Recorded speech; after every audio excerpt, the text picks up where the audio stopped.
우크라이나의 공격이 상트페테르부르크를 포함한 그 지역에서 발생했습니다. 이제 수천 명의 참석자가 보이는 경제 포럼이 시작됩니다. 우크라이나 대통령 볼로디미르. 우크라이나가 푸틴의 다보스를 공격했고 상트페테르부르크는 불길에 휩싸였습니다. 푸틴이 강력한 러시아를 세계에 보여주려던 2월 3일 아침, 그의 가장 권위 있는 쇼케이스가 130개국에서 온 2만 명의 손님에게 문을 열었을 때 그의 도시가 불탔습니다. 이 전쟁은 더 이상 전선에서 싸워지지 않습니다. 러시아의 심장부, 경제의 핵심, 위신의 전시장에서 싸워지고 있습니다. 그리고 이것은 단지 시작에 불과한 것처럼 보입니다. 왜냐하면 이번 공격의 시점은 우연이 아니며 그 시점 자체가 군사적 차원보다 더 파괴적인 메시지를 담고 있을 수 있기 때문입니다. 우크라이나 국경에서 상트페테르부르크까지의 거리는 직선 거리로 1100km입니다. 이 거리는 파리와 로마 사이의 거리와 같습니다. 그리고 6월 3일 아침 6시에 이 거리를 넘은 드론들이 상트페테르부르크를 공격했습니다. 파이어포인트 부대에서 개발한 FPL 드론은 핀란드만을 저고도로 비행하며 지형 지도를 사용해 지형에 적응하고 러시아의 다층 공중 방어망을 뚫었습니다. 도시의 세 구역이 동시에 목표가 되었습니다. 키로프스키, 크라스노셀스키, 그리고 크론슈타트입니다. 첫 번째 목표는 항구 지역의 석유 터미널로 러시아 북서부에서 가장 큰 연료 이송 지점이었습니다. 터미널의 화재는 몇 시간 동안 지속되었고 네바강 위로 퍼지는 검은 구름이 도시의 스카이라인을 덮었습니다. 600만 명의 상트페테르부르크 주민들이 그 아침 창문에서 이 장면을 지켜보았습니다. 소셜미디어는 러시아어로 된 공황 메시지로 가득 찼습니다.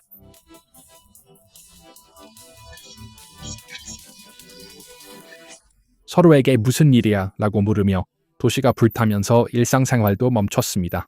그러나 그 아침, 상트페테르부르크에는 러시아 시민들만 있던 것이 아니었습니다. 바로 그때 푸틴의 가장 큰 행사인 상트페테르부르크 국제경제포럼, 러시아의 다보스가 130개국에서 온 2만 명의 국제 손님들에게 문을 열고 있었습니다. 포럼 센터에서 불과 17km 떨어진 석유 터미널이 불타고 있었다. TU 인디펜던트에 따르면 손님들은 자신들의 고급 호텔 창문에서 항구 위로 추솟는 불길을 지켜보았다. 푸틴은 포럼 개막식에 참석하지 않았습니다. 그의 연설은 금요일로 예정되어 있었습니다. 그러나 공격이 있던 아침에 그의 행방은 공개되지 않았습니다. 러시아 지도자가 자신의 출생지가 드론 공격을 받는 동안 개인 안전을 염려하여 긴급히 지하 벙커로 이동했을 가능성이 높습니다. 그리고 그가 금요일 포럼에 참석할 수 있을지조차 불확실해 보입니다. 푸틴의 가장 권위 있는 행사들이 체계적으로 폐적이 되고 있기 때문입니다. 심지어 크렘린의 가장 철저히 보호된 행사들도 안전하지 않으며 이러한 불확실성은 지도자의 의사결정 능력을 약화시키는 가장 효과적인 심리적 압박 중 하나로 평가되고 있습니다. 상트페테르부르크 국제경제포럼인 SPEF는 푸틴이 세계에 제재에도 불구하고 우리는 여전히 서 있다라는 메시지를 전달한 무대였습니다. 알자질에 따르면 이 포럼은 여전히 크렘린의 글로벌 소통 도구로서 중요한 의미를 지니고 있으며 제재 이전에는 러시아의 다보스로 알려진 연례 행사입니다. 푸틴은 이 무대에서 러시아를 에너지 강국으로 자리매김하는 연설을 할 예정이었고 우크라이나는 바로 그 무대를 공격했습니다. 힘의 과시는 수치의 과시로 변한 것처럼 보입니다. 안전한 러시아라는 메시지는 그 자체의 도시의 불길로 모순되었습니다. 130개국에서 온 손님들이 이 대조를 직접 경험했으며 사우디아라비아 대표단을 포함한 모든 대표단은 이제 러시아가 안전한 에너지 파트너인가? 라는 질문을 이론이 아닌 구체적인 경험으로 가지고 있습니다. 푸틴의 상트페테르부르크 주지사는 이러한 굴욕적인 이미지에도 불구하고 방공 시스템이 꽤 잘 작동했다고 주장합니다. 어제 우리 방공 시스템과 보안 부대는 얼마나 잘 그리고 전문적으로 작동할 수 있는지를 보여주었습니다. 물론 몇 가지 문제가 있었지만 이는 심각하고 복잡한 공격이었기 때문에 그러한 상황에서는 항상 발생합니다. 크론슈타트에서 가장 큰 타격을 입은 것은 유조선이 아니라 보이키 코르벳함이었습니다. 그리고 이 배는 평범한 코르벳함이 아니었습니다. 보이키는 수리를 위해 물이 빠진 건성거에 있는 동안 타격을 받았고 움직일 수 없고 기동할 수 없으며 무기 시스템이 작동하지 않아 전함으로써 가장 취약한 순간이었습니다. 그러나 보이키의 전략적 가치는 건성어에 있는 상태를 훨씬 넘어섭니다. 이 코르벳은 나토 국경 근처에서 작전에 사용되었습니다. 2025년에 나토 정보의 감시 아래 영국과 프랑스 해안 근처에 영국 해협을 건넜습니다. 그리고 이 횡단의 이유는 제재를 받은 러시아 석유를 무보험 깃발 전환 선박으로 국제 해역에서 운반하는 러시아의 그림자 함대 유조선을 호위하기 위해서였습니다. 이전 비디오에서 우리는 대서양에서 그림자 함대 유조선을 가로막은 프랑스를 분석했습니다. 이제 우크라이나가 북쪽에서 그 유조선을 보호하던 코르벳함을 공격했습니다. 그림자 함대 작전은 서쪽과 북쪽 모두로부터 압박을 받고 있습니다. 그러나 보이키의 역할은 그림자 함대 보호에 국한되지 않았습니다. 발트해의 러시아 코르벳함은 또한 이 지역의 중요한 해저 인프라, 방섬유 케이블, 에너지 케이블, 통신 라인 근처에 배치되었습니다. 2023년과 2025년 사이에 발트해에서 해저 케이블 손상에 대한 의심스러운 사건들이 나토의 의제로 올랐습니다. 그리고 나토는 이러한 사건들 뒤에 러시아 해군 자산이 있을 수 있다고 평가했습니다. 보이키와 같은 코르벳의 역할이 이러한 작전에서 명확히 확인되지는 않았지만 발트 함대의 이러한 능력과의 연관성은 나토의 주목을 받았습니다. 이러한 맥락에서 보이키의 파괴는 단순한 함선 손실이 아닙니다. 이는 발트해에서 러시아의 다층적 작전 능력에 대한 타격으로 평가될 수 있습니다. 그림자 함대 보호, 나토 국경 정보, 해저 인프라 작전, 이 모든 능력은 크론슈타트의 건조 도크에서 손상을 입었습니다. 파이어포인트 설립자 스틸먼은 공격 후 조롱하는 발언을 했습니다. 우리는 포럼의 손님들을 위해 모스크바 순양함 투어를 준비하고 싶었습니다. 불행히도 그것은 불가능하여 두 척의 배를 더 무력화했습니다. 정치를 즐기세요. 모스크바 순양함은 2022년에 흑해에서 침몰했습니다. 4년이 지난 후에도 같은 언급이 여전히 러시아의 가장 취약한 지점으로 인용되고 있습니다. 크론슈타트에 대한 공격은 매우 중요한 전략적 메시지를 담고 있습니다. 크론슈타트는 평범한 항구가 아니기 때문입니다. 이 기지는 300년 동안 러시아의 발트해 관문 역할을 해왔으며 차르 피오트르 대제가 상트페테르부르크를 건설할 때 세운 해군 요새로 러시아 발트 함대의 주요 기지이자 상트페테르부르크 해상 방어의 중심입니다. 300년 동안 손댈 수 없는 곳으로 여겨졌던 크론슈타트는 나폴레옹도 제2차 세계대전 당시의 적도 직접 도달할 수 없었습니다. 6월 3일 아침 우크라이나는 1100km 떨어진 곳에서 크론슈타트에 도달했습니다. 이 공격은 러시아의 깊이가 안전하다는 개념이 무너질 수 있음을 시사할 수 있습니다. 모스크바는 900km 떨어져 있습니다. 상트페테르부르크는 1100km입니다. 우크라이나의 드론 능력이 이러한 거리에 도달할 수 있다면 우랄 산맥 서쪽의 러시아 전략 인프라 전체가 이론적으로 사정권에 들어갑니다. 그리고 크론슈타트에 대한 공격은 발트해의 세력 균형에도 영향을 미칠 수 있습니다. 핀란드와 스웨덴이 나토에 가입하면서 발트해는 거의 완전히 나토의 후수로 변했습니다. 발트해에서 러시아의 활동 범위는 이미 좁아졌습니다. 크론슈타트는 발트 함대의 마지막 피난처였고 그 피난처조차 안전하지 않다는 사실이 6월 3일 아침에 입증되었습니다. 석유 터미널에 대한 공격은 이 발트해 방정식의 경제적 측면을 나타냅니다. 상트페테르부르크 항구는 발트해를 통해 유럽으로 수출되는 러시아 석유의 중요한 거점 중 하나입니다. 러시아의 에너지 수익의 상당 부분이 이 항구를 통해 흐릅니다. 터미널이 타격을 받았을 때 단지 지역 여유 분배만이 아니었습니다. 수출 물류도 영향을 받았습니다. 러시아의 북부 에너지 회랑은 남부의 크림 회랑과 같은 압력을 받고 있습니다. 그리고 이 타격 능력의 범위는 발트해에서 멈추지 않습니다. 같은 작전에서 우크라이나 국경에서 600km 떨어진 무기 생산 시설인 탐보프도 표적이 되었습니다. 우크라이나의 드론 범위는 이제 발트해 연안에서 러시아 중부의 산업 중심지까지 확장됩니다. 이 능력은 매달 조금씩 성장하고 있으며 러시아의 깊은 후방은 매일 조금씩 줄어들고 있습니다. 그리고 이 작전에는 또 다른 맥락이 있습니다. 시기는 SPF뿐만 아니라 보복 주기와도 일치합니다. 6월 2일 밤 상트페테르부르크 공격 몇 시간 전 러시아는 우크라이나에 대한 집중적인 미사일과 드론 공격을 시작했습니다. 키이우와 여러 다른 도시들이 표적이 되었습니다. 키이우 인디펜던트에 따르면 우크라이나의 상트페테르부르크 작전은 이 공격 바로 다음 날 발생했으며 그 시점이 우연으로 평가되지 않고 있습니다. 이러한 긴장 구조의 역학은 전쟁의 새로운 성격을 반영할 수 있습니다. 러시아가 우크라이나의 도시들을 공격할 때 우크라이나는 더 이상 방어만 하지 않습니다. 이제 러시아 영토 깊숙이 대응하고 있으며 이러한 대응의 규모는 매번 조금씩 커지고 있습니다. 항구에 불이 났습니다. 해군기지가 공격을 받았습니다. 석유 터미널은 몇 시간 동안 불탔습니다. 상트페테르부르크의 600만 주민들은 창문 밖을 보며 공포에 떨었습니다. 공습 경보가 밤새 울렸고 푸틴은 개인 안전에 대한 우려로 인해 지하 벙커로 이동되었습니다. 5월 9일 승전 기념일에 모스크바에 대한 드론 위협이 발생했습니다. 이제 SPF 개막식에서 그의 도시가 공격을 받았습니다. 이 패턴은 푸틴의 개인 안전에 대한 인식에 직접적인 영향을 미칠 수 있습니다. 그가 무대에 설 때마다 이제 공중에 질문이 떠오를 것입니다. 다음 드론은 언제 올 것인가? 매일 수만 명의 승객이 통과하는 국제공항인 풀코보 공항은 항공편을 중단했습니다. 타스 통신에 따르면 거의 30편의 항공편이 2시간 이상 지연되었고 9편의 항공편이 모스크바와 다른 도시로 우회되었습니다. NPR에 따르면 당국은 600만 명이 손에 카메라를 들고 있는 상황에서 정보의 흐름을 통제하기 위해 모바일 인터넷 서비스를 차단했다고 전해졌습니다. 2022년에는 우크라이나의 깊은 타격 능력이 사실상 존재하지 않았습니다.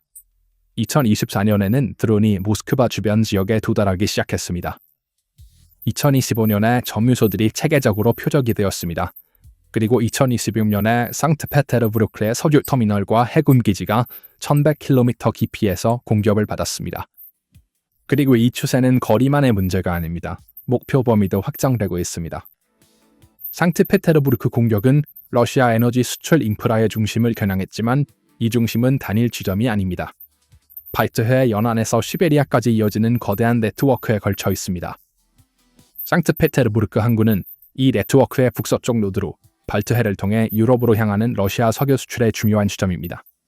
이 항구가 공격을 받았을 때 단지 지역 연료 분배뿐만 아니라 유럽으로 흐르는 에너지 수익의 동맥도 영향을 받았습니다. 그리고 발트해에는 상트페테르부르크만 있는 것이 아닙니다. 칼리닝그라드, 폴란드와 리투아니아 사이에 위치한 러시아의 월경지는 군사 및 상업 항구 능력을 보유하고 있습니다. 칼리닝그라드의 발트 함대 기지와 에너지 터미널은 본토 러시아와 단절되어 나토 국가들로 둘러싸여 있고 물리적으로 고립되어 있기 때문에 상트페테르부르크보다 훨씬 더 취약한 위치에 있습니다. 우크라이나가 1100km 떨어진 상트페테르부르크를 공격할 수 있다면 칼리닝그라드는 훨씬 더 쉬운 목표로 간주될 수 있습니다. 동쪽을 바라보면 상황은 더욱 광범위합니다. 러시아 에너지 수출의 중추인 드루즈바 석유관, 시베리아 유럽 가스 회랑, 타타르스탄과 바시코르토스탄의 정유소는 우크라이나 국경에서 500에서 1500km에 걸쳐 있습니다. 이전 비디오에서 우리는 타타르스탄과 사마라의 석유 펌핑 스테이션에 대한 우크라이나의 깊은 사보타주 작전을 분석했습니다. 상트페테르부르크 공격은 이제 작전 범위가 육상 목표물뿐만 아니라 항구, 해군 기지, 에너지 수출 터미널까지 확장되었음을 보여줍니다. 이는 러시아의 전략적 딜레마를 제시합니다. 정유소, 터미널, 파이프라인, 항구를 포함한 국가 서부 전역의 모든 에너지 인프라가 이론적으로 우크라이나의 확장된 드론 범위 내에 있습니다. 그리고 이 인프라를 보호하는 방공 시스템은 모든 위치에서 충분한 방어를 유지하지 못합니다. 러시아는 1700만 제곱킬로미터에 걸쳐 있습니다. 자원 제약으로 인해 드론에 대해 모든 구석을 보호하는 것은 불가능합니다. 우크라이나는 몇천 달러에 불과한 드론을 사용하여 이 광대한 영토 내의 어느 지점이든 밤마다 공격할 수 있습니다. 석유 시설은 단순한 군사 목표가 아니라 러시아 예산 수입의 중추입니다. 연방 예산의 약 30%에서 35%가 에너지 수출 수입에서 나옵니다. 정유소가 타격을 받고 터미널이 불타면 이 수익 흐름이 줄어듭니다. 우크라이나가 전장에서 러시아를 물리칠 수 없더라도 경제적으로 소모시켜 전쟁의 지속 가능성을 의문시하고 있으며 이 접근 방식이 전선보다 더 효과적인 전략으로 평가되고 있습니다. 그리고 보이키의 파괴는 이 경제전쟁의 해상 측면을 보여줍니다. 크림자 함대, 제재를 받은 러시아 석유를 운반하는 유조선 함대는 이제 법적 및 물리적 압박을 받고 있습니다. 프랑스는 유조선을 가로막았습니다. 우크라이나는 코르벳을 공격했습니다. 러시아의 제재 회피 석유 수익은 매달 조금씩 줄어들고 있습니다. 우크라이나의 드론 산업은 이 캠페인을 지속 가능하게 만듭니다. 부다노프의 평가에 따르면 러시아 사회는 대규모 드론 공격에 준비가 되어 있지 않았습니다. 그들은 이를 받아들이지 않습니다. 그리고 이 작전에 아마도 가장 지속적인 영향은 군사적이나 경제적이 아닌 심리적입니다. 그리고 이 영향은 여러 층에 걸쳐 퍼집니다. 첫 번째 층은 상트페테르부르크의 600만 주민입니다. 푸틴의 출생지, 러시아의 문화 수도, 에르미타주, 마린스키, 재정유산의 도시가 하늘에서 피어오르는 검은 구름 아래 남겨졌습니다. 전쟁은 멀리 있고 우리에게 영향을 미치지 않는다는 인식이 그 아침에 무너졌습니다. 러시아의 두 번째로 큰 도시의 주민들은 이제 전쟁이 그들에게도 닥칠 수 있다는 것을 알고 있습니다. 두 번째 층은 모스크바입니다. 6월 3일 아침, 크렘림의 통제센터에서 불안한 계산이 이루어졌을 것입니다. 상트페테르부르크가 공격받았다면 모스크바는 얼마나 안전한가요? 모스크바는 900km 떨어져 있습니다. 상트페테르부르크는 1100km입니다.